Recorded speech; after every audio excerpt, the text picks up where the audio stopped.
You know, when we first started, there wasn't a single building that opened on the Riverwalk.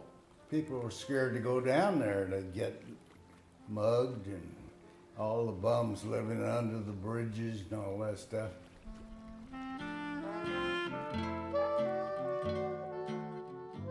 David felt that the river needed its own voice, its own identity. So he got many of the, what we'd call the movers and shakers of San Antonio, had property on the Riverwalk. And he started the idea of having them address the river as opposed to the street level. Grandfather's store was up on the street level, and he went broke for the third time and decided to excavate his basement and put in a restaurant. The boats were just another attempt to make the restaurant function. And his first boat, he tried to do a little Venice gondola to try to keep up with the Hugman theory, and that would hold about 8 people. They tried to pole it at first, but when you get out into the main channel, the pole would not touch the bottom, so that didn't work. And believe it or not, they had some electric motors way, way back there. And then, of course, that's what we've now evolved to many, many years later. But it was attempted way back, but there just wasn't enough power. But anyway, he came up with all kinds of different boats. Saw one with swans on it. I think he saw that in maybe Chicago or someplace.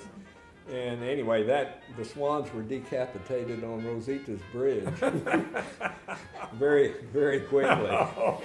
And then he tried another one with paddle wheels. And that wasn't for propulsion, that was just for looks. Well, the paddle wheels threw water all over the customers riding the people, passengers riding the boat, so that didn't work. So his first dinner boat was a bunch of 55-gallon oil drums on a wooden frame with a pipe railing. And I remember my parents reading the paper one morning, SS Enchilada capsizes in San Antonio River, all God. Go down with the ship in 43 inches of water. And the barge was real top heavy, so you could, if too many got on one side, it would just throw people over. So they all went in the drain. We did some things. You know, we dyed the river green the first time. Illuminatis. I had a friend at Lackland, and they had dye, green dye, that somebody, a pilot or something, went down in the ocean. He was supposed to throw one of these things in the water. It would make a mile circle of green. It was a bright green, vivid green, you know, electric green. So he got a bunch of these things. We put them on the front of a boat and dunked them in a rack and dunked them down in the water, and the boat took off. And the river was like shiny, bright green, and it wouldn't go away. 69, March of 69.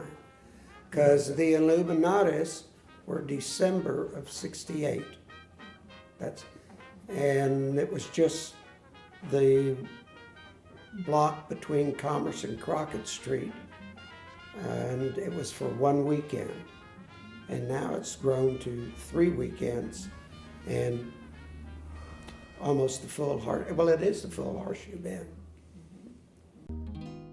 It's magic when you walk off the street, go down the steps, and there's just something, your whole attitude is different. There's a transition, a psychological transition from the street to the Riverwalk. And I think that magic will prevail and will keep it alive. San Antonio has now a 16-mile urban linear park from Brackenridge to Mission Espada. No other city in the world has anything like that. And the citizens use it. And that's the part The citizens use it. As David was saying, you couldn't get anybody to come down to the Riverwalk. He started the commercial part of it. He put his money where his mouth was. River Square, where the Kangaroo Court opened, where the Stockman Restaurant, where the shops.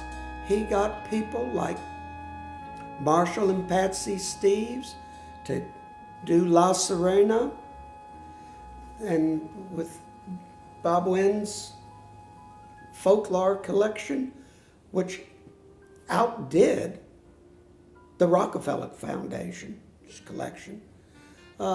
There's just something that's magical about it. I don't see any reason why it won't continue as long as we try to keep a handle on what's down there and try to keep it family friendly. I think that's the main thing.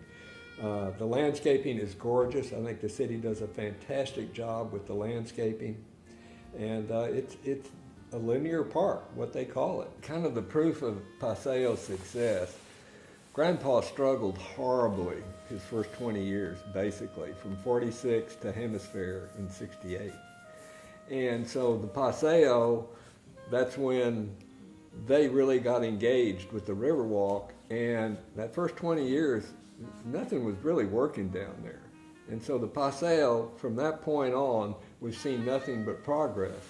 And I think, I know probably Bob and maybe David, we've had people come from all over the world to see our Riverwalk and talk about it. And I have told them, I said, you can't just go back and expect a Riverwalk to happen overnight. It has been an evolutionary process. It has been a lot of people making a lot of sacrifices. Businesses have struggled down there to get going. So it doesn't just happen, bam, overnight. Mm-hmm. It has taken us a long time to get where we are today. And that's why we just have to pay attention to every detail down there so that we don't let it get away from what we know and have experienced makes it work. And that's basically the family.